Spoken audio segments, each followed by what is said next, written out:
Assalamualaikum warahmatullahi wabarakatuh. Halo semuanya. Selamat datang di channel kami, tempat di mana setiap cerita punya makna, dan setiap emosi disampaikan dengan tulus. Terima kasih banyak sudah klik video ini. Jangan lupa untuk like, komen, dan subscribe. Karena dukungan kecil dari kalian sangat berarti untuk kami terus berkarya dan menyajikan kisah-kisah yang menyentuh, penuh pelajaran, dan tentu saja, bikin penasaran. Yuk, langsung saja kita simak kisahnya. Pagi di perumahan Wira Sentosa terasa tenang. Jam masih menunjukkan pukul 6:10 ketika Izzah selesai menyapu halaman dan menyiram bunga di depan rumah. Udara masih sejuk, matahari belum tinggi, dan suara anak-anak kecil yang berangkat mengaji terdengar dari musala belakang komplek. Rumah 2 lantai itu tampak bersih dan rapi seperti biasanya. Tapi di dalamnya, Izzah menyimpan perasaan yang sulit dijelaskan. Rumah ini sudah tak terasa hangat, dan suaminya makin lama makin jauh, walau masih tinggal di bawah atap yang sama. Izzah duduk di kursi makan, menunggu Imam turun dari kamar. Sarapan sudah disiapkan, nasi hangat, telur dadar kesukaan Imam, dan sambal tomat buatan sendiri. Tapi ketika pria itu muncul, wajahnya tampak datar, dan ia langsung meraih jaket tanpa menyentuh makanan. "Mau langsung berangkat, Mas?" tanya Izzah pelan, mencoba terdengar wajar. "Telat, ada rapat pagi," jawab Imam pendek, sambil mengancingkan kemeja. Izzah bangkit, menyodorkan tempat makan yang sudah disiapkannya. "Aku udah buatkan bekal, Mas. Bisa dimakan di jalan." Imam hanya melirik, lalu menghela napas. "Nggak usah repot, aku bisa beli sendiri nanti." Izzah diam. Ia hanya menunduk dan menyimpan kotak makan itu kembali ke meja. Imam pun pergi tanpa pamit, tanpa menoleh. Pintu tertutup dengan suara pelan, tapi cukup untuk membuat dada Izzah terasa sesak. Murniati, gadis pembantu baru yang datang 3 bulan lalu, muncul dari dapur sambil membawa lap basah. "Bu Izzah, tadi bajunya Mas Imam masih di kamar. Saya ambilin ya." Izzah menatap gadis itu. "Baju kerja Mas Imam aku sudah setrika dan taruh di lemari." "Oh, saya kira belum. Saya lihat dia suka pilih sendiri. Tadi malam juga sempat ambil sendiri ke kamar," ucap Murniati sambil tersenyum kecil. Kalimat itu membuat Izzah diam sejenak. Ia tak langsung menanggapi. Hanya menjawab singkat, "Nggak usah. Lain kali bilang dulu." "Iya, Bu," balas Murniati cepat. Sepanjang siang, Izzah tak bisa fokus. Ia berusaha tetap sibuk membersihkan lemari, merapikan ruang tamu, mengecek jadwal pembayaran listrik. Tapi pikirannya selalu kembali ke Imam yang akhir-akhir ini seperti menjauh. Dulu, Imam selalu makan malam bersamanya. Kini, seminggu bisa dihitung jari kapan mereka duduk semeja. Imam pulang larut, kadang tak menjawab pesan, dan sering mengatakan, lagi sibuk. Sore harinya, saat Imam pulang, Izzah mencoba berbicara. "Mas, bulan depan ada tanggal merah. Gimana kalau kita keluar kota? Ke tempat yang sejuk, cuma berdua." Imam melepas sepatunya, lalu langsung duduk di sofa. "Aku capek, Zah. Liburan malah bikin tambah lelah. Mending di rumah aja." "Tapi Mas butuh istirahat. Kita juga butuh waktu bareng." Imam menatap Izzah sekilas. "Kamu pikir aku nggak tahu kamu curiga yang aneh-aneh? Aku kerja, Zah. Jangan bawa-bawa pikiran negatif. Aku cuma pengen kita seperti dulu." "Cukup, Zah. Jangan mulai drama." Imam bangkit dan masuk ke kamar, meninggalkan Izzah berdiri di ruang tamu dengan air mata yang ditahan. Ia tak tahu harus marah atau sedih. Yang jelas, hatinya mulai kosong. Bukan karena Imam tak mau liburan, tapi karena ia sadar, bahkan obrolan ringan kini dianggap sebagai beban oleh suaminya. Keesokan harinya, saat Izzah sedang mencuci tangan di dapur, ia melihat Murniati berjalan cepat masuk ke kamar utama. Pintu hanya sedikit terbuka. Dalam beberapa detik, gadis itu keluar sambil membawa baju kerja Imam. Izzah keluar dari dapur dan menegur, "Kenapa kamu ambil ke kamar, Murniati? Aku belum bilang boleh." "Saya cuma bantu, Bu. Tadi Mas Imam bilang bajunya masih di kamar." Izzah menahan diri. "Lain kali, tunggu saya. Jangan masuk kamar tanpa izin." Murniati menunduk. Maaf, Bu. Malamnya, Izzah tak bisa tidur nyenyak. Badannya terasa berat. Tulang-tulangnya nyeri padahal ia tidak melakukan aktivitas berat. Ia bangun tengah malam, mengganti mukena yang basah oleh keringat dingin, lalu meminum air putih. Tapi tubuhnya tetap lemas. Ia duduk di tepi ranjang sambil memandangi wajah imam yang tertidur lelap. Wajah itu masih sama seperti dulu, tapi rasanya kini seperti milik orang asing. Dalam hati, Izzah bergumam pelan. Apa aku masih istrimu? Atau cuma penjaga rumah yang kau diamkan pelan-pelan? Tak ada jawaban. Hanya bunyi kipas angin yang berputar lambat di langit-langit kamar. Tapi batinnya belum diam. Dan malam itu, Izzah hanya bisa berbaring, menatap langit-langit, dengan dada yang semakin sesak oleh sesuatu yang tak bisa ia katakan pada siapapun. Izzah masih terjaga. Matanya menatap langit-langit kamar dengan napas teratur tapi berat. Sejak malam sebelumnya, ketika tubuhnya mendadak lemas tanpa alasan dan imam terus menolak bicara, ada sesuatu yang terus mengganggu pikirannya. Ia mendekap selimut, mencoba menenangkan diri. Tapi sekitar jam 2 dini hari, imam mengerang dalam tidur. Suaranya lirih, sesekali mengucapkan sesuatu yang terdengar pelan dan terganggu. Izzah sempat mengira itu mimpi buruk, sampai tiba-tiba ia mendengar dengan jelas. Murni, jangan pergi. Izzah menoleh. Wajah imam berkeringat, matanya tetap tertutup. Tapi bibirnya bergerak, memanggil nama itu lagi. Murniati. Dada Izzah terasa ditekan. Ia ingin mengguncang tubuh imam, membangunkannya. Tapi tangannya hanya diam. Ia hanya memandang wajah suaminya yang mengigau nama perempuan lain. Perempuan yang tinggal serumah dengan mereka. Perempuan yang selama ini ia bayar untuk membantu, bukan merebut. Izzah mundur pelan dari ranjang dan duduk di lantai. Memeluk lututnya, tak sanggup berkata apapun. Ia menahan napas, menahan tangis, menahan amarah yang tumbuh dalam diam. Pagi menjelang. Imam bersikap seperti biasa, seperti tak pernah terjadi apa-apa. Ia makan roti tanpa bicara, lalu keluar rumah dengan tas kerja di tangan. Izzah tak menyapanya. Ia hanya diam, berdiri di balik pintu dapur sambil memperhatikan langkah suaminya yang pergi. Siang itu, Izzah mengintip dari jendela samping ketika melihat Murniati keluar rumah. Wajahnya biasa saja, tapi tangannya membawa kantong plastik hitam kecil yang dililit kencang. Murniati menoleh ke arah dapur seolah merasa diawasi, lalu mempercepat langkah. Izzah membuka pintu belakang, mengikuti perlahan sampai ke ujung gang. Namun Murniati sudah menghilang di balik pagar tetangga. Sore harinya, saat Izzah sedang melipat pakaian di ruang tamu, imam masuk lebih cepat dari biasanya. Wajahnya cerah, senyumnya lepas. Lalu ia memanggil Murniati dari pintu. Murni, kamu di mana?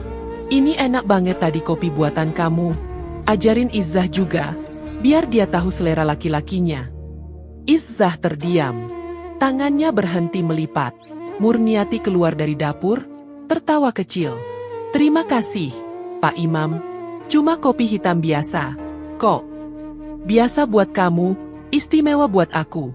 Ujar imam sambil duduk di sofa. Malam ini tolong bantu urus makan malam, ya? Izzah pasti lelah. Izzah menatap keduanya. Suaminya kini memuji pembantu rumahnya sendiri di depan matanya. Murniati menjawab semua dengan nada lembut dan santai, tanpa sedikit pun rasa sungkan. Saat Murniati berlalu ke dapur, Izzah menghampiri imam, suaranya ditekan. Mas, sejak kapan kamu nyaman minta Murniati urus semua yang biasa aku kerjakan?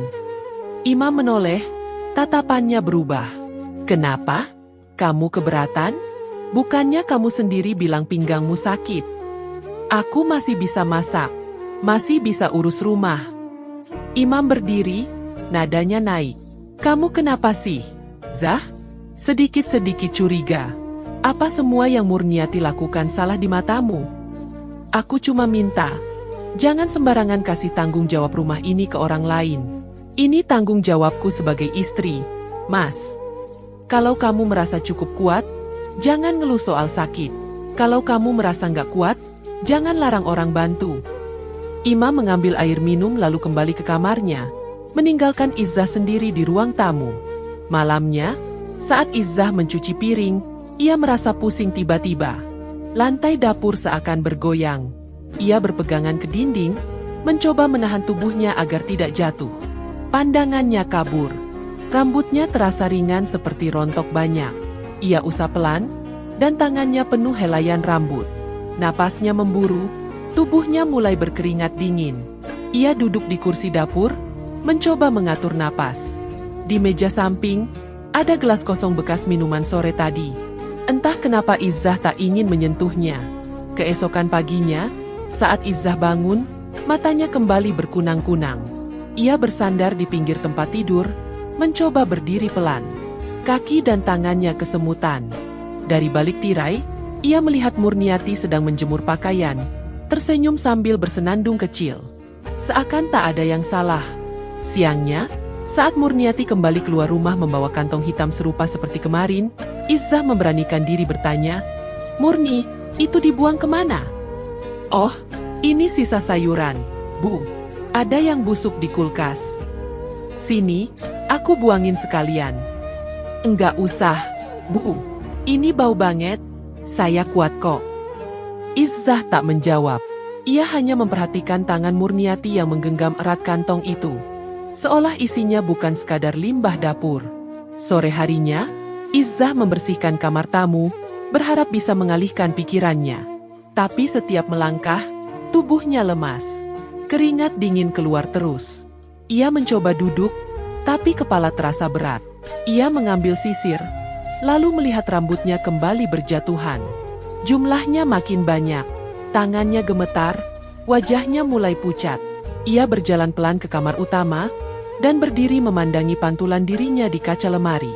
Matanya kosong, rambutnya tipis, tubuhnya lemah. "Kenapa aku begini?" gumamnya pelan. Tak ada jawaban. Tapi ia mulai merasakan bahwa ini bukan penyakit biasa. Ada sesuatu yang tak terlihat sedang bekerja di sekelilingnya. Dan itu tidak datang dari luar rumah. Perlahan, Izzah menarik tirai jendela, mengunci pintu kamar, dan berbaring. Tapi pikirannya tidak diam. Di dalam hatinya, tumbuh ketakutan yang belum bisa ia sebutkan, dan kecurigaan yang belum bisa ia buktikan. Ia hanya tahu satu hal, rumah ini sedang berubah, dan bukan karena dirinya yang terlalu sensitif. Malam kembali datang, dan Izzah tahu, tidur tak lagi bisa membawanya tenang. Kepala Izzah masih terasa berat. Badannya belum pulih dari rasa lemas yang semalam tak kunjung mereda. Saat berdiri di depan cermin pagi itu, ia kembali melihat sejumput rambut tertinggal di sisir. Matanya memerah, kantung matanya membesar. Ia menunduk, menahan napas dalam-dalam. Tak ada jawaban atas apa yang ia rasakan. Tapi firasatnya makin tajam, bahwa semua ini bukan sekadar sakit biasa. Ada yang sedang bekerja diam-diam di balik rumah ini, dan ia tak bisa diam terlalu lama. Suara pintu pagar terdengar. Izzah mengintip dari balik jendela, melihat Murniati berjalan ke arah pasar membawa keranjang plastik. Langkahnya cepat. Izzah memejamkan mata sejenak, lalu melangkah pelan ke kamar belakang yang biasa ditempati Murniati. Ia membuka pintunya perlahan. Bau apek segera menyergap hidungnya, bercampur dengan bau minyak rambut dan pakaian basah. Tirai jendela setengah terbuka. Di pojok kamar ada kasur tipis yang dilapisi spray bermotif bunga pudar. Izzah mendekat. Ia duduk perlahan di tepi kasur. Tangannya gemetar saat mulai mengangkat bantal tua itu. Di bawahnya, ia menemukan sesuatu yang membuat jantungnya seketika berdegup cepat. Selembar foto. Dirusak waktu. Wajah Imam terlihat di dalamnya.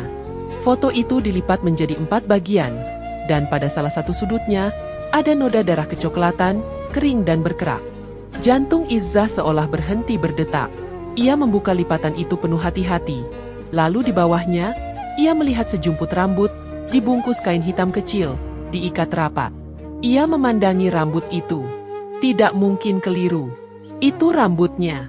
Langkah kaki terdengar dari depan rumah. Izzah buru-buru mengembalikan semua ke tempat semula, menutup kembali bantal dengan cepat, dan keluar kamar dalam diam. Tangannya masih dingin, keringat membasahi punggung bajunya. Ia menahan napas, menunduk saat Murniati masuk dari dapur membawa belanjaan. Murniati tersenyum singkat, lalu langsung ke arah dapur. Tidak berkata apa-apa. Tapi Izzah merasa Murniati tahu. Malamnya, setelah Imam selesai makan dan duduk menonton televisi, Izzah memberanikan diri bicara. "Mas, aku perlu bicara sebentar. Ini penting." Imam menoleh tanpa antusias. "Apa lagi?" "Aku masuk ke kamar Murniati tadi siang." Imam meletakkan remote di meja. "Buat apa kamu masuk ke situ?" "Aku curiga, Mas. Dan aku lihat sendiri, ada foto kamu di bawah bantalnya. Di belakangnya ada darah. Terus ada rambutku. Aku yakin itu rambutku." Imam tertawa kecil. "Kamu dengar sendiri nggak logika omongan kamu barusan? Foto, darah, rambut. Kamu lagi nonton sinetron atau gimana sih?" "Aku nggak bohong. Aku lihat semua dengan mataku sendiri." Imam berdiri, suaranya meninggi. "Sudah cukup, Zah. Kamu pikir Murniati itu apa? Dukun? Kamu mulai ngomong yang aneh-aneh. Dan kamu mulai nebar tuduhan gak masuk akal." Izzah mencoba menjelaskan lagi, tapi suaminya sudah berjalan ke kamar. Pintu ditutup keras. Izzah hanya berdiri mematung di ruang tamu. Napasnya berat, tangannya masih gemetar. Tapi ia yakin, semua itu nyata. Dan makin yakin, ia sendirian di rumah ini. Menjelang tengah malam, Izzah mencoba menenangkan diri dengan salak. Tubuhnya masih lemas, tapi ia memaksa berdiri. Baru rakaat pertama, matanya berkunang-kunang. Kakinya kehilangan kekuatan. Saat ia hendak sujud, tubuhnya roboh ke lantai.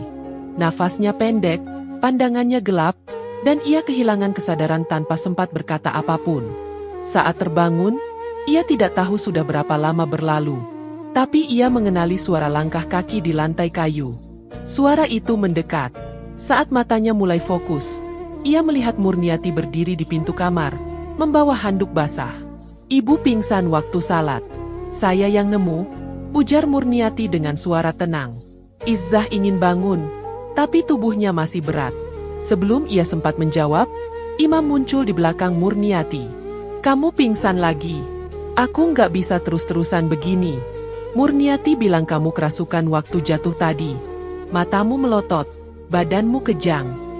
Izzah menggeleng pelan. "Aku cuma pusing, Mas. Aku nggak apa-apa. Kamu butuh istirahat. Dan biar Murniati yang urus rumah dulu. Aku akan pindahkan kamu ke kamar belakang. Biar tenang." Izzah ingin protes, tapi suara Imam tidak membuka ruang untuk itu. Pagi harinya, ia dipindahkan ke kamar sempit di belakang, kamar lama yang biasa dipakai menaruh barang. Ventilasi kecil di sudut ruangan tidak cukup untuk sirkulasi. Bau lembab mengisi udara. Kasur tipis disediakan di lantai, tanpa lemari, tanpa kipas angin. Di luar, pintu dikunci dari luar. Hari-hari berikutnya, Izzah hanya bisa menatap tembok. Tak ada yang bicara padanya. Makanan hanya diletakkan di atas nampan di depan pintu. Ia tak pernah bertemu langsung dengan Imam lagi. Semua kebutuhan dikirimkan lewat Murniati. Izzah tak punya siapa-siapa di rumah ini. Ia mulai menghitung waktu dari bayangan cahaya yang masuk dari ventilasi. Tapi bahkan cahaya itu pun mulai jarang ia lihat.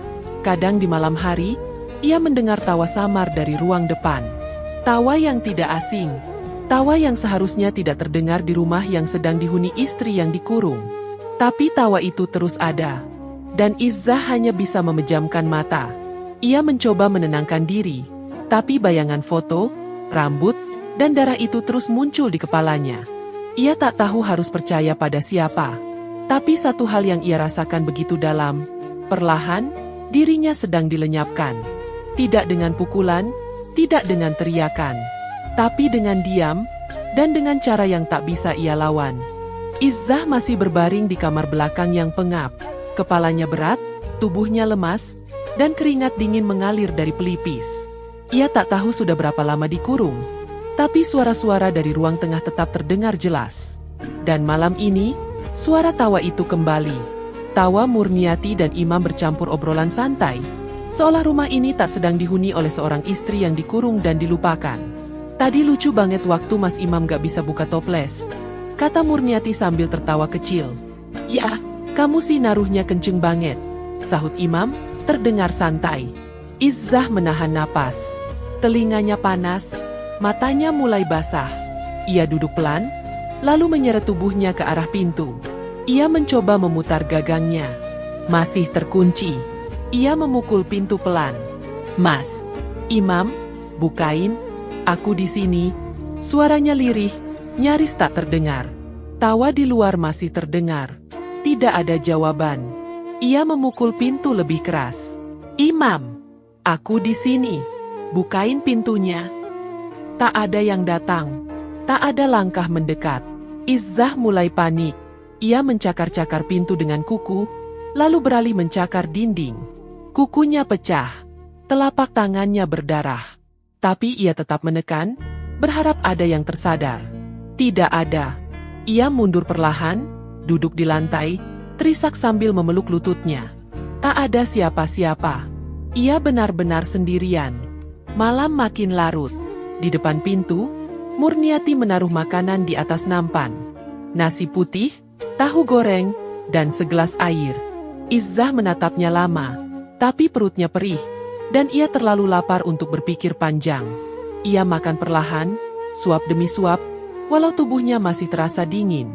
Tak lama setelah makanan habis, perutnya mulai mulas.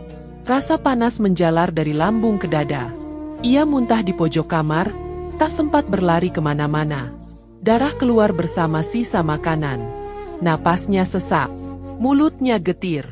Ia membungkuk sambil menahan rasa sakit yang luar biasa. Tidak ada yang datang menolong. Tidak ada yang tahu, atau mungkin tak ada yang peduli. Keesokan siangnya, suara bel rumah terdengar. Dari celah kecil di ventilasi, Izzah bisa mendengar suara yang ia kenal. "Assalamualaikum. Bu, saya adiknya Mbak Izzah." "Izzah ada." Itu suara Fitri, adik kandungnya. "Oh, maaf, Mbak Izzah sedang keluar kota. Lagi berobat," jawab Murniati cepat. "Oh, iya? Tapi saya nggak dikasih tahu." "Iya, mendadak. Kemarin sore berangkat. Saya yang bantu urus koper dan tiketnya." "Oh, ya sudah. Nanti saya hubungi langsung saja." Tapi handphonenya Mbak Izzah tertinggal. Jadi mungkin belum bisa dihubungi. "Oh, baik, saya pamit." Langkah kaki menjauh. Suara pagar ditutup. Izzah duduk mematung. Ia ingin berteriak, tapi tubuhnya terlalu lemah. Ia ingin membanting pintu, tapi tangannya gemetar. Matanya panas. Bibirnya pecah. Ia bersandar ke dinding, menahan isak yang tersendat. Bahkan adik kandungnya tidak bisa menyelamatkannya. Malamnya, setelah semua suara di luar rumah mereda, Izzah akhirnya tertidur. Tubuhnya benar-benar lelah, tapi tidurnya tidak tenang. Ia menggeliat beberapa kali, berkeringat dingin, lalu terbangun dengan napas terengah. Saat matanya mulai terbuka, ia merasakan perih di kulit. Ia menyentuh lengannya, dan terkejut. Di lengan, perut, dan paha, ada bekas goresan merah memanjang. Beberapa mengeluarkan darah tipis. Ia memandang sekeliling kamar. Tak ada apa-apa. Ia mencoba bangkit, tapi rasa perihnya menyebar. Ia tak tahu dari mana luka itu berasal. Ia tak mendengar apapun saat tidur. Tak merasa digigit atau disentuh. "Apa ini mimpi?" bisiknya pelan. Tapi darahnya nyata. Rasa perih itu nyata. Luka itu nyata. Ia duduk dengan punggung bersandar ke dinding. Matanya menatap kosong ke depan. Ia sudah tidak bisa menangis. Tangis hanya akan membuat tubuhnya makin lemah. Ia menarik napas panjang, lalu pelan-pelan menatap jari-jarinya yang membeku. Ia sadar, kalau ini terus berlanjut, tubuhnya akan habis sebelum ada yang tahu kebenaran. Tapi di tengah rasa takut dan sakit itu, muncul sesuatu yang belum pernah tumbuh sebelumnya dalam dirinya. "Aku nggak akan diam," katanya pelan. Kalimat itu keluar begitu saja. Tidak keras, tapi pasti. Ia tidak tahu harus mulai dari mana, atau apa yang bisa ia lakukan dari ruangan kecil yang bahkan tak bisa dibuka dari dalam. Tapi untuk pertama kalinya, Izzah tidak lagi merasa seperti korban yang hanya menunggu belas kasihan. Ia ingin keluar. Bukan hanya dari kamar ini, tapi dari semua yang telah dilenyapkan dari hidupnya perlahan. Matanya memejam, tubuhnya bersandar lagi. Tapi kali ini bukan untuk menyerah. Ia hanya menunggu. Dan rasa itu di dadanya belum hilang. Bukan marah, bukan takut, tapi campuran dari semua luka yang telah ditumpuk diam-diam, dan perlahan mengeras menjadi sesuatu yang lain. Sesuatu yang belum selesai. Tubuh Izzah masih terasa sakit. Luka gores yang ia temukan pagi tadi belum kering sepenuhnya. Tapi malam ini, matanya tidak bisa terpejam. Suara tawa dari ruang depan sudah tak terdengar lagi, digantikan oleh sunyi yang menyesakkan. Ia duduk di sudut kamar, memegang selembar kertas sobekan dari bungkus makanan dan sebuah potongan plastik yang ia tajamkan menjadi alat tulis darurat. Dengan sisa tenaga, ia menulis pelan. Huruf-hurufnya goyah. Tulisannya pendek, langsung ke inti. Ia lipat kertas itu kecil-kecil, lalu menunggu waktu yang tepat. Saat suara ayam tetangga mulai terdengar samar, Izzah berdiri pelan dan menyelipkan surat itu ke celah ventilasi paling bawah. Ia dorong perlahan dengan lidi sampai jatuh ke tanah di luar. Ia tidak tahu siapa yang akan menemukannya. Ia hanya berharap, cukup ada satu orang saja yang masih punya hati. 2 malam kemudian, suara ketukan pelan terdengar dari jendela belakang. Izzah tersentak. Ia mendekat perlahan. "Zah, ini Hambali." Suara itu membuat dada Izzah sesak. Ia mengenali suara itu. Ustaz Hambali, guru ngaji yang dulu sering diundang oleh keluarganya sebelum semuanya hancur. Matanya berkaca-kaca. Ia menjawab pelan, "Saya di sini, Ustaz, kamar belakang dikunci." "Tenang, saya sudah tahu semua dari suratmu. Saya mau bantu." Langkah kaki terdengar dari luar. Pintu pagar depan dibuka. Suara Murniati terdengar dari ruang depan, menyapa dengan sopan. "Silakan, Ustaz. Duduk dulu." Tak lama, suara imam mengikuti. "Ada urusan apa, Ustaz malam-malam begini?" "Saya mau bicara. Saya dengar kabar tak enak soal rumah ini." "Izzah mana?" Imam menjawab cepat, "Izzah sedang sakit. Butuh istirahat. Tak bisa diganggu." "Kalau sakit, seharusnya keluarga tahu. Ini kok dikunci di kamar belakang?" Murniati ikut bicara. Suaranya dibuat gemetar. "Izzah itu, akhir-akhir ini berubah, Ustaz. Sering bicara sendiri. Tiba-tiba teriak. Makanya kami pisahkan dulu ruangannya." "Iya, dia curiga ke semua orang. Bahkan ke Murniati yang niatnya cuma bantu," sahut Imam. Ustaz Hambali menarik napas panjang. "Saya kenal Izzah. Dia bukan orang yang suka mengada-ada. Kalau dia mengirim surat dengan tulisan tangan lemah minta tolong, berarti ada yang serius. Saya minta izin lihat langsung." "Maaf, Ustaz. Ini urusan rumah tangga saya," jawab Imam cepat. Murniati mulai menangis pelan. "Saya juga takut, Ustaz. Kalau dia lihat saya, dia suka marah-marah. Saya cuma pembantu." Ustaz Hambali berdiri. "Kalau memang benar seperti itu, izinkan saya membacakan doa saja. Di depan kamarnya. Tidak usah dibuka." Imam terlihat ragu, tapi akhirnya mengangguk. "Cepat saja. Jangan lama-lama." Izzah mendengar suara sandal mendekat ke depan kamarnya. Ia berdiri. Lututnya gemetar. Di luar, suara Ustaz Hambali terdengar jelas. "Zah, kamu dengar saya?" "Iya, Ustaz, saya dengar." "Tenang, saya akan bantu semampu saya. Saya mau bacakan ayat-ayat Quran di sini. Kamu ikuti dari dalamnya." Izzah menangis pelan. Tangannya menempel ke daun pintu. Dari luar, Ustaz mulai membaca ayat-ayat ruqyah. Suaranya tegas, lambat, dan bergetar. Saat ayat demi ayat dilantunkan, suhu kamar tiba-tiba berubah. Udara terasa berat. Angin berhembus dari celah ventilasi. Tiba-tiba terdengar suara dari arah dapur, jeritan tinggi, keras, melengking. "Aaauh!" Izzah menjerit kaget. Suara barang pecah berhamburan. Langkah kaki berlari. Lalu hening sejenak, sebelum terdengar imam berteriak. "Murniati! Murniati kenapa?" Langkah kaki buru-buru mendekat. Ustaz Hambali keluar dari depan kamar. Suara santri muda yang ikut bersamanya panik. "Ustaz, Dia kejang, mulutnya keluar busa. Imam memeluk tubuh Murniati yang sudah lemas, wajahnya pucat, tangannya bergetar. Berhenti, Ustaz, cukup. Ini semua gara-gara bacaanmu. Ustaz Hambali mendekat. Ini bukan karena saya. Ini karena sesuatu yang bersemayam di rumah ini. Sudah, kamu jangan ikut campur. Murniati butuh pertolongan, bukan ceramah. Imam mengangkat tubuh Murniati, membawanya ke kamar utama. Suara pintu dibanting. Suara Ustaz Hambali tertahan. Ia berdiri diam di ruang tengah, menatap pintu kamar yang tertutup rapat. Santri muda yang menemaninya menoleh dengan cemas. Kita pulang, Ustaz. Ustaz Hambali menjawab pelan, kita tunggu sebentar. Izzah hanya bisa mendengar dari balik pintu. Dadanya bergemuruh. Ia ingin keluar, ingin melihat apa yang terjadi. Tapi pintu tetap terkunci.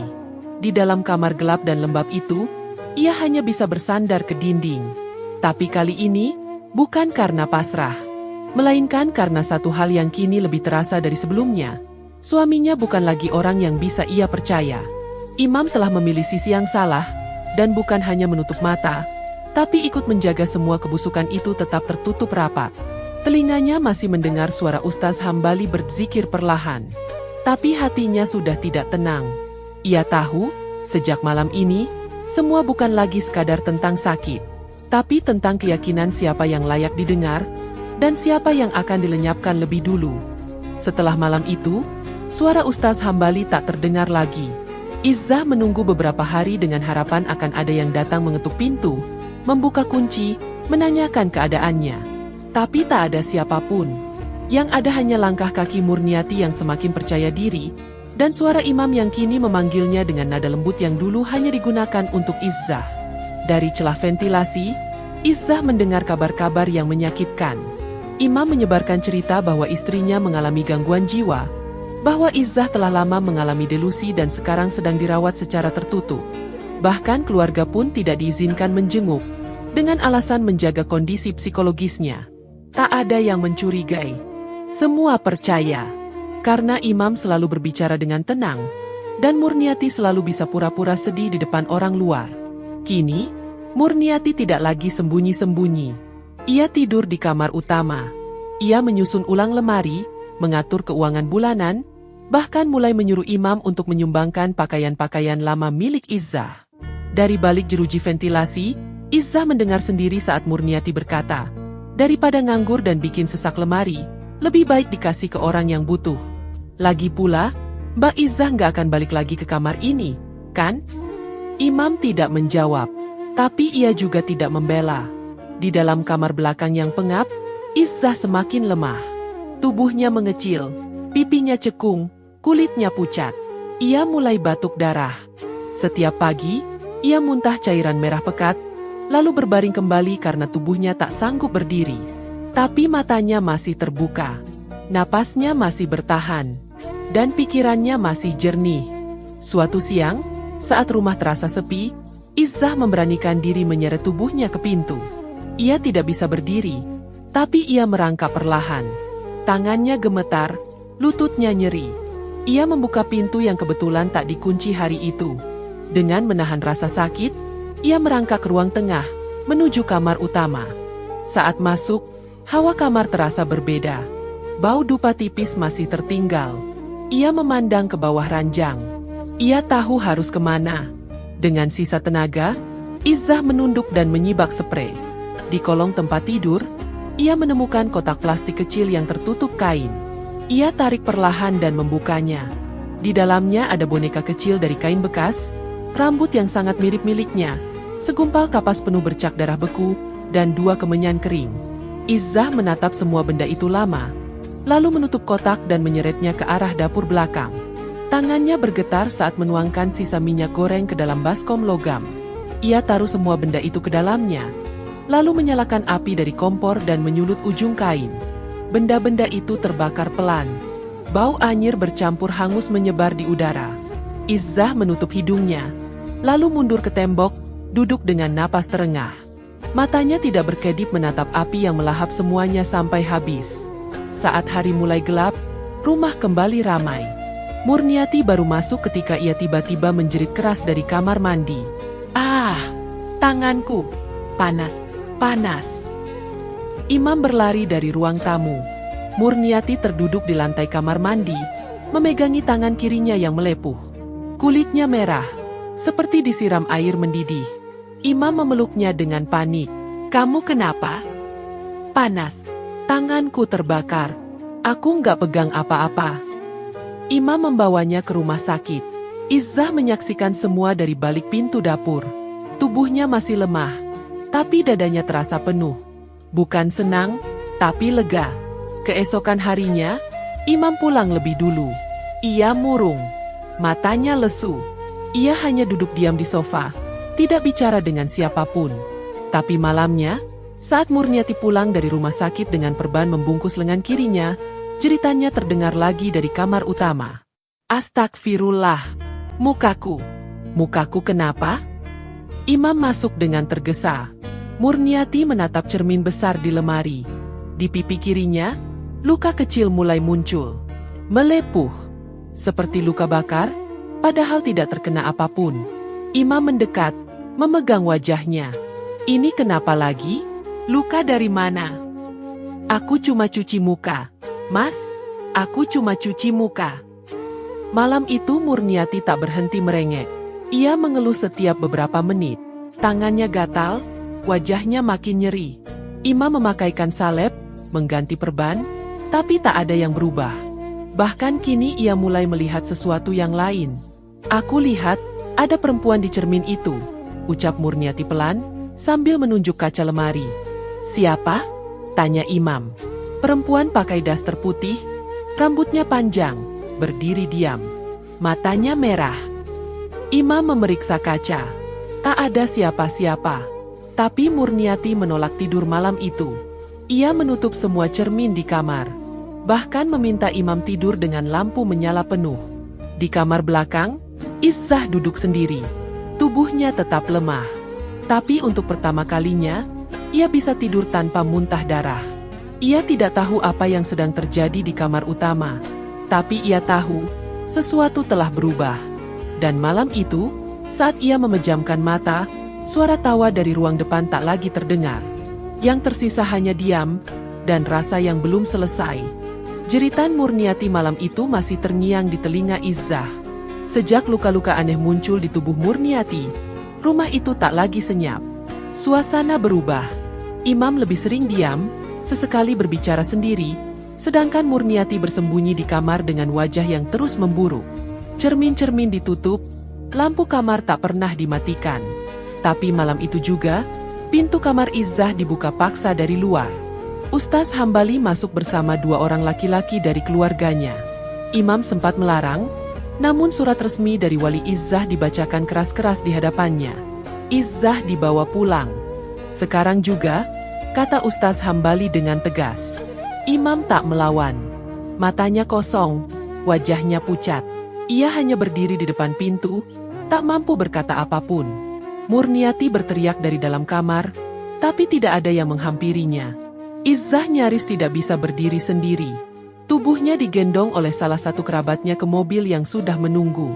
Saat ia melewati Imam di pintu depan, Izzah menoleh sedikit. Tak ada dendam di matanya, hanya luka yang terlalu dalam untuk diucapkan. Imam menunduk. Beberapa hari setelah Izzah dirawat, hasil pemeriksaan dokter keluar. Tubuhnya mengalami keracunan kronis, perlahan melemahkan organ dalam, menyebar dari makanan dan air yang dikonsumsi selama berbulan-bulan.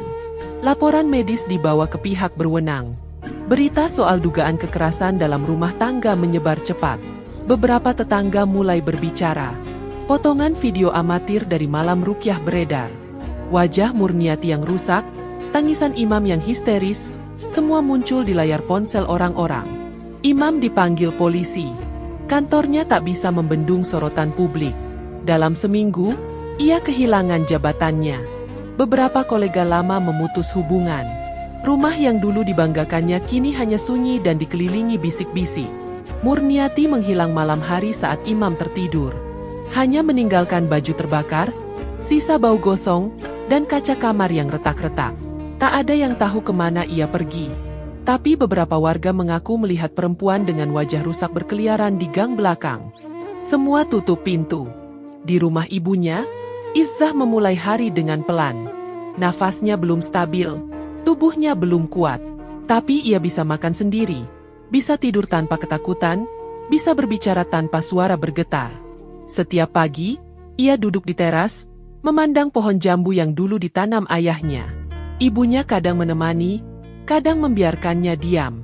Kalau kamu belum kuat bicara, Izzah, nggak apa-apa. Di sini nggak ada yang maksa kamu untuk sembuh cepat, ucap ibunya suatu siang. Izzah mengangguk, matanya sayu, tapi ia tahu, tempat ini benar-benar rumah. Beberapa malam kemudian, ponselnya bergetar pelan. Nomor Imam muncul di layar. Ia hanya menatap tanpa menjawab. Getaran itu terus berulang. 3 kali, 4 kali. Baru yang kelima, Izzah mengangkat. Izzah. Suara Imam terdengar pelan, ragu, dan nyaris tidak terdengar. Izzah tidak menjawab. Aku tahu semua ini salahku. Aku nggak tahu harus minta maaf dari mana. Tapi aku mohon, dengarkan dulu. Suara di ujung sana tercekat. Imam menangis. Aku bingung. Rumah itu kosong. Aku nggak tahu harus bagaimana. Kamu nggak pernah balas pesan. Aku. Izzah memejamkan mata. Tangannya mengepal. Imam. Suaranya tenang tapi tegas. Rumah itu memang kosong. Karena kamu sendiri yang membuang penghuninya. Aku percaya sama Murniati waktu itu. Aku pikir kamu pikir aku gila. Kamu percaya pembantu lebih dari istrimu sendiri. Kamu kurung aku. Kamu biarkan aku sakit, kelaparan, kesakitan. Maaf. Kamu bukan cuma menghancurkan rumah itu, Imam. Tapi kamu juga hancurkan aku. Kamu biarkan aku sekarat di rumahku sendiri. Imam menangis di seberang. Tak ada bantahan. Tak ada alasan. Aku istrimu, Imam. Bukan majikan. Aku bukan orang luar. Tapi kamu tikam aku seolah aku tamu tak diinginkan. Izzah. Aku sudah selesai. Jangan hubungi aku lagi. Izzah menutup telepon. Suara tangis di seberang masih sempat terdengar sebelum sambungan terputus. Ia meletakkan ponsel di meja, menarik napas pelan, lalu menoleh keluar jendela. Angin malam bergerak pelan di antara tirai. Ia diam, tapi matanya tidak kosong. Matanya menyimpan sesuatu yang belum selesai. Dan malam itu, Izzah tidak menoleh ke belakang. Tapi batinnya belum tenang. Bukan karena luka yang belum sembuh, tapi karena sesuatu dalam dirinya belum benar-benar melepaskan rasa yang tertinggal. Sesuatu yang hanya bisa dipahami oleh orang yang pernah dikurung, dan masih hidup untuk melihat yang mengurungnya hancur perlahan. Suara napas Imam masih terngiang di kepala Izzah malam itu, saat ia memutus telepon. Tangannya sempat gemetar, bukan karena ragu, tapi karena ada bagian dari dirinya yang dulu pernah memaafkan terlalu banyak. Kini, tak ada ruang lagi. Tapi diamnya malam belum sepenuhnya menghapus perasaan itu. Ia duduk di tepi ranjang, memeluk lutut, menatap lantai kosong sambil mencoba menerima bahwa luka batin tak bisa sembuh hanya dengan permintaan maaf. 2 minggu kemudian, pagi masih basah oleh embun saat tetangga mengetuk pintu rumah Izzah. Wajah perempuan itu tampak gelisah. Bu, tadi saya ke pasar, ada yang bilang, Pak Imam ditemukan di terminal, sendirian. Kondisinya aneh. Izzah tak langsung merespons. Tangannya berhenti di sendok yang ia pegang. Ibunya mendekat dan menatap penuh tanya. Tanpa sepatah kata, Izzah bangkit pelan dan berjalan masuk ke kamar.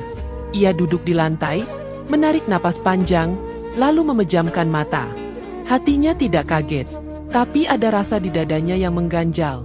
Kabar itu terus berkembang.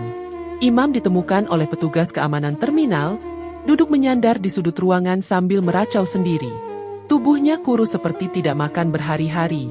Ia menolak disentuh, menjerit setiap kali melihat perempuan berhijab melintas. Bibirnya pecah, matanya merah, dan ia terus mengulang kalimat yang tidak dipahami siapapun. Maaf, Izzah, ampuni, jangan pandang aku, jangan pakai jilbab itu. Ia dibawa ke rumah sakit jiwa di kota. Di ruang perawatan, Perawat mencatat bahwa Imam hanya tenang jika ruangan gelap dan tanpa suara. Tapi tetap saja, malam-malamnya diisi dengan teriakan. Ia menolak makan, menolak bicara, kecuali untuk meminta maaf pada nama yang sama. Nama yang tak pernah dijawab. Sementara itu, kabar lain muncul dari pinggiran hutan di luar kota. Seorang warga menemukan seorang perempuan dalam keadaan sekarat, tertelungkup di bawah pohon bambu. Kulit tubuhnya seperti melepuh dari dalam, bernanah, basah, dan sebagian menghitam. Pakaian compang-camping, wajahnya sulit dikenali. Beberapa warga yang hendak menolong mundur karena bau tubuhnya menyengat. Ia mengerang, tubuhnya menggeliat perlahan, matanya bergerak liar. Jangan pandang aku, dia ada di situ, dia berdiri, dia terus adzan di telingaku. Panas, Izzah. Pergi. Itu kalimat terakhir yang ia ucapkan sebelum tubuhnya berhenti bergerak. Tak ada yang menyentuh jenazahnya langsung. Warga menutupnya dengan daun pisang, lalu memanggil petugas. Tak ada identitas, tak ada keluarga yang datang. Tapi dari luka-luka dan pakaian yang dikenakan, 1-2 orang mengenali wajah itu. Murniati. Kematian Murniati hanya menjadi gosip sekejap. Tak ada pemakaman besar, tak ada pelayat. Ia dikubur seadanya di tanah lapang, tanpa nama, hanya nisan kecil bertuliskan, perempuan tak dikenal. Di sisi lain, Imam memburuk. Dokter menyatakan ginjalnya gagal total. Tubuhnya tidak bisa lagi menerima cairan. Kulitnya menolak disentuh. Setiap upaya medis berujung luka melepuh. Tak ada yang bisa mendekat tanpa merasa panas. Bahkan suster yang mengganti sprei sempat mengeluh tangannya terbakar ringan setelah menyentuh pergelangan Imam. Saat waktunya tiba, Imam meninggal dalam diam. Tubuhnya mengejang pelan. Tak ada keluarga yang datang mengambil jenazah. Petugas rumah sakit mengurus pemulasaraan secara terbatas. Tapi bahkan proses itu pun tidak mudah. Air yang digunakan untuk memandikan jenazah mendidih dalam baskom logam. Seorang petugas mengeluh kulit tangannya memerah hanya karena menekan bahu Imam yang kaku. Akhirnya, jenazah Imam dikubur tanpa sentuhan keluarga. Tanpa doa panjang. Hanya beberapa petugas yang menunduk pelan, menaburkan tanah di atas tubuh yang mulai menghitam itu. Saat berita sampai ke telinga Izzah, ia hanya diam. Ia duduk di teras rumah, menatap ke langit yang mendung. Ibunya duduk di sampingnya, memegang tangan anaknya tanpa berkata apa-apa. Dia meninggal? Tanya Izzah perlahan. Ibunya mengangguk. Iya. Izzah tidak menangis, tapi matanya tidak lepas dari langit. Murniati. Lebih dulu. Hening menyelimuti sore itu. Hanya suara angin menyapu genteng dan dedaunan yang bergoyang. Izzah menarik napas dalam-dalam. Aku tidak minta mereka dihukum seperti itu. Allah yang balas. Nak. Ia menunduk. Tangannya gemetar, tapi bukan karena takut atau sedih. Ada sesuatu di dalam dadanya yang seperti ditarik perlahan. Bukan rasa puas, tapi juga bukan lega. Kalau begitu, ucapnya pelan, biarlah kubiarkan mereka selesai dengan cara mereka sendiri. Ibunya memeluk bahunya. Tak ada kata-kata lain. Tapi dalam hati Izzah, masih ada yang belum selesai. Bukan dendam, bukan kemarahan, tapi sesuatu yang lebih dalam, lebih sunyi, dan tidak mudah dihapus hanya karena 2 kuburan sudah terisi. Suara tanah yang ditabur di atas pusara Imam masih terasa di telinga Izzah. Ia tidak hadir di pemakaman itu, tapi laporan lengkap sudah sampai padanya dari cara Imam ditemukan, dirawat, sampai dikubur. Termasuk bagaimana jenazah itu menolak disucikan, dan bagaimana tak ada satupun keluarga yang berani datang menjemput. Izzah tidak tersenyum saat mendengarnya, tidak juga menangis. Ia hanya diam. Dan dalam diam itu, ada sesuatu yang akhirnya jatuh, tapi tidak pecah karena sudah terlalu lama retak. Di rumah barunya yang hanya 1 lantai dan 2 kamar, Izzah tinggal sendiri. Letaknya di pinggir desa, cukup jauh dari tempat ia pernah dihancurkan. Dindingnya putih, jendelanya lebar, dan udara masuk leluasa. Rumah ini dibeli dari sisa tabungan yang tak disentuh selama bertahun-tahun. Tidak ada kenangan buruk di sini, hanya napas baru. Suatu sore, 2 orang dari televisi lokal datang. Mereka mengetuk pintu dengan senyum ramah. Maaf, Bu Izzah, kami dari media. Ingin wawancara sebentar soal kisah ibu. Banyak yang ingin tahu bagaimana ibu bisa bertahan. Izzah membuka pintu tanpa senyum. Ia menatap wajah-wajah muda itu, lalu menjawab pelan, "Saya tidak punya kisah untuk diceritakan. Ini bisa menginspirasi, Bu. Bukan sekadar drama, tapi tentang keberanian perempuan." Izzah tetap berdiri di ambang pintu. "Saya tidak butuh dikenal. Saya butuh tenang." Mereka mengangguk, meminta maaf, lalu pergi. Izzah menutup pintu, memutar kunci, dan kembali duduk di ruang tengah. Di meja kecil, ada segelas teh yang sudah mulai dingin. Ia menyesapnya perlahan, lalu menoleh ke arah jam dinding. Waktu salat sudah dekat. Ia berdiri, mengambil wudhu, lalu membentang sajadah menghadap kiblat. Setiap kali rukuk dan sujud, tubuhnya terasa ringan. Tak ada rasa takut, tak ada suara dari luar pintu, tak ada langkah kaki mencurigakan di balik dinding. Rumah ini tidak menyimpan racun, tidak menyimpan tangis, tidak menyimpan jeritan. Dan itu cukup. Usai salat, Izzah duduk di atas sajadah. Tangannya bertaut di atas lutut. Matanya menatap kosong ke dinding putih. Disinilah semuanya bermuara. Setelah darah, luka, dan pengkhianatan. Ia pernah dituduh gila, pernah dikurung, pernah diludahi sebagai istri yang gagal. Tapi di sini, tak ada yang perlu dibuktikan lagi. Ia masih bernapas. Ibunya sesekali datang menginap. Tapi malam ini, rumah kosong. Hanya Izzah dan keheningan. Ponselnya berdering. Nomor tak dikenal. Ia angkat. "Bu Izzah, saya dari Yayasan Penguatan Perempuan. Kami dengar kisah ibu dan ingin mengundang sebagai pembicara." Izzah menjawab tenang. "Saya bukan pembicara. Saya cuma korban yang berhasil keluar hidup-hidup." "Justru itu, Bu. Banyak perempuan di luar sana butuh mendengar suara seperti ibu. Ibu-ibu itu tidak butuh cerita saya. Mereka butuh rumah yang aman, dan orang yang mau mendengar tanpa menghakimi." Suara di ujung sana diam beberapa saat. "Kalau suatu hari ibu berubah pikiran..." "Terima kasih," potong Izzah, lalu menutup telepon. Ia meletakkan ponsel di meja, lalu berdiri dan berjalan ke halaman belakang. Malam mulai turun, tapi langit masih menyisakan cahaya jingga. Di kebun kecil, ada pohon jeruk yang baru ditanam 2 minggu lalu.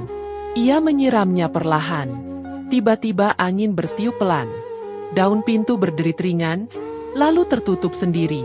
Izzah menoleh. Tak ada rasa kaget, tak ada ketakutan. Ia hanya menatap rumahnya dari luar, lalu kembali melihat tanah di bawah kakinya. Tuhan tidak tidur, pikirnya. Ia tidak butuh suara keras untuk memberi jawaban. Tidak butuh tangan manusia untuk memberi pembalasan. Semua akan berjalan dengan sendirinya saat waktunya sampai. Dan perempuan yang pernah dihancurkan perlahan, kini bisa berdiri kembali. Bukan karena kuat, tapi karena tidak ada lagi yang bisa diambil dari dirinya. Ia memandang langit, menarik napas panjang, lalu melangkah masuk ke rumah. Langkahnya tenang, kepalanya tegak, matanya tak menyimpan kebencian. Tapi tidak juga lupa. Di dalam rumah, tidak ada cermin besar, tidak ada foto lama, tidak ada pintu yang terkunci dari luar. Hanya satu sajadah di ruang tamu, sepasang sandal di depan pintu, dan perempuan yang memilih untuk hidup tanpa harus membalas. Dan malam itu, saat lampu dipadamkan, suara dalam rumah itu hanya satu, napas yang pelan dan utuh. Tanpa tangis, tanpa mimpi buruk, tanpa suara apapun dari masa lalu. Hanya napas. Karena Izzah masih bernapas. Itu saja sudah cukup. Terima kasih telah menyimak sampai akhir. Kisah ini bukan hanya tentang luka, tapi juga tentang kekuatan untuk bertahan. Semoga ada pelajaran yang bisa diambil, dan hati yang bisa lebih mengerti. Jangan lupa untuk tinggalkan jejak di kolom komentar, dan bantu sebarkan jika menurutmu cerita ini layak didengar lebih banyak orang. Sampai jumpa di kisah berikutnya. Wassalamualaikum warahmatullahi wabarakatuh.